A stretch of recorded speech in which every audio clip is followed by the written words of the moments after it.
On November 10th, 2010, Tina Herrmann and her family suddenly disappeared without a trace. Tina had two children, a 13-year-old daughter named Sarah and an 11-year-old son named Cody. The police conducted a search of their home and discovered that the victims had been brutally attacked. Blood was found everywhere, from the front door through the hallway to the rooms and bathrooms.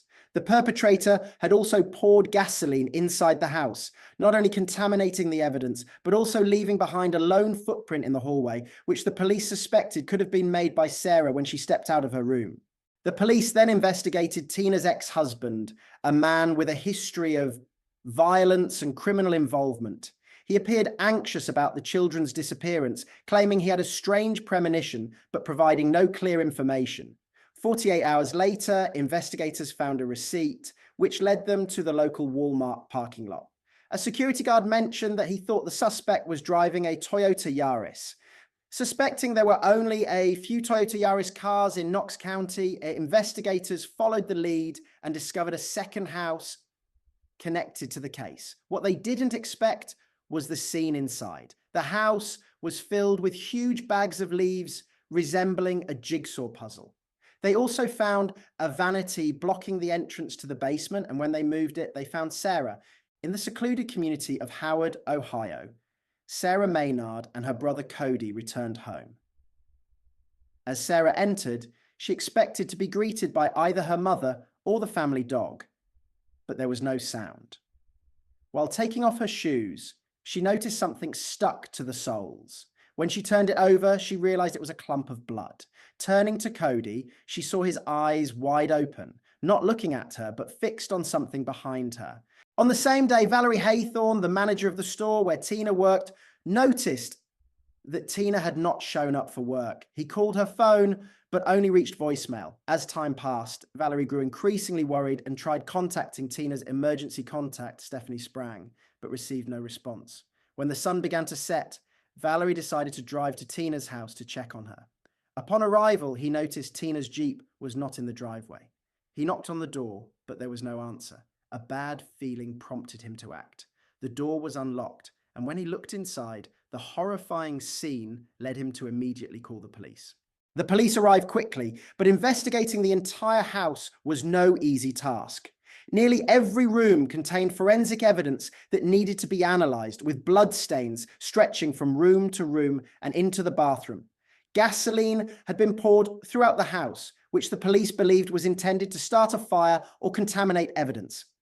There were numerous footprints on the floor, one of which was particularly clear, enough to determine the size and brand.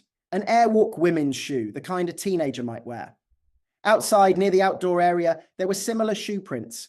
These details led the police to believe that Sarah had most likely been kidnapped. A disappearance in such a small town was surprising, but time was running out and Sarah's situation was becoming increasingly critical.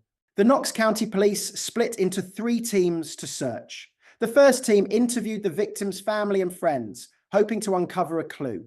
The second team, consisting of police officers, K9 units and volunteers, searched the surrounding fields, forests and mountains.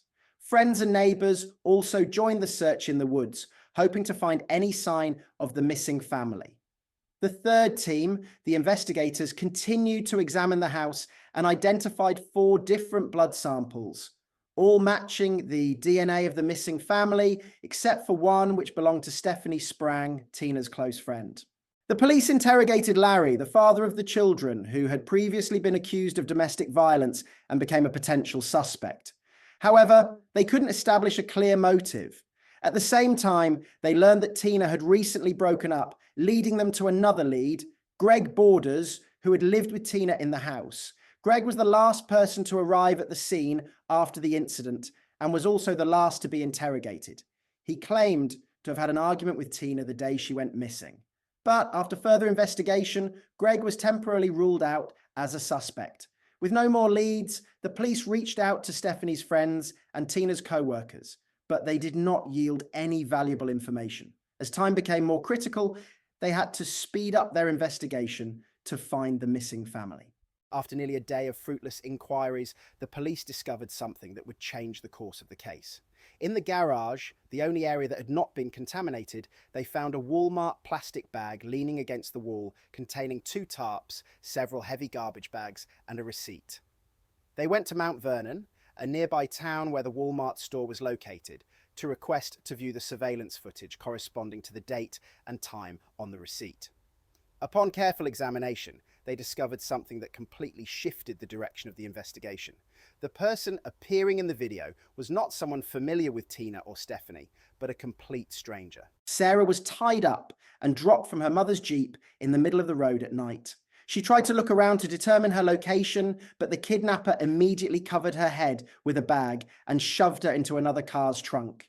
Inside the car, Sarah tried to piece together the fragments of information to understand what was happening to her family, but her thoughts were interrupted when the trunk opened.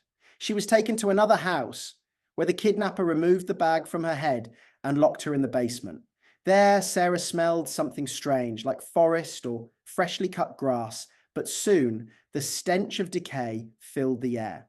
Before she could investigate the source, she was thrown onto a bed with a strange structure. When the kidnapper removed the bag covering her eyes, she saw the entire area was filled with leaves. 3 days after the kidnapping, the situation grew worse. The kidnapper forced Sarah to wear a garbage bag as clothing and then threw her into a damp nook under the stairs. She said that she was constantly worried about her family, even while sleeping. Back at the store, the surveillance video did not match the police's original hypothesis. The security guard insisted that the suspect was driving a Toyota Yaris, leading the police to wonder how many such vehicles existed in Knox County. After investigating, they found one registered to Matthew Hoffman, whose address was listed at his mother's house on Apple Valley Road, just steps away from Sarah's home, though he had moved to Mount Vernon nearby. In the video, Hoffman resembled the suspect, wearing the same shirt as in his driver's license photo and holding a weapon. Based on the gathered information, the police obtained a search warrant and raided Hoffman's house early in the morning. They found him asleep on the sofa, surrounded by piles of leaves, and the entire house reeked of them. Hoffman had collected a large amount of leaves, bagging them or affixing them to the walls, creating a bizarre scene. After arresting him, they searched the first floor but found nothing related to the missing family. The house had a confusing layout, filled with leaves and a strange odor. Both the first and second floors yielded no clues until they discovered a vanity in the middle of the wall of leaves. When they moved it, they found a hidden door leading to the basement where they saw signs of confinement such as chains and tape, but no victim. As they were about to leave, one officer noticed a crack in the wall near the stairs, and there they found Sarah sitting motionless. They carefully pulled Sarah out of the crack, her legs trembling uncontrollably. As they went up the stairs, she kept her eyes down, avoiding eye contact with the officers. They carried her to the ambulance and took her to the hospital, where she was immediately admitted to the emergency room. A nurse helped stabilize her, and her father, Larry, arrived. But when he saw Sarah, he was horrified. She was emaciated, frail, and appeared to have aged years in just a few days. The trauma made it difficult for her to communicate, but she still tried to recount what had happened to the police. In the interrogation after her rescue, Sarah confirmed that the kidnapper had sexually assaulted her. The most difficult part was when the police asked her to recall what had happened in her house 4 days earlier. Sarah looked down at the ground, whispering that she couldn't imagine how her family died, that it was too horrific, and no one deserved to die like that. She recalled the fateful day. When she entered the hallway, a man jumped out shouting for Cody to run. Sarah ran into the house to call the police, but in her panic, she heard screams from the hallway.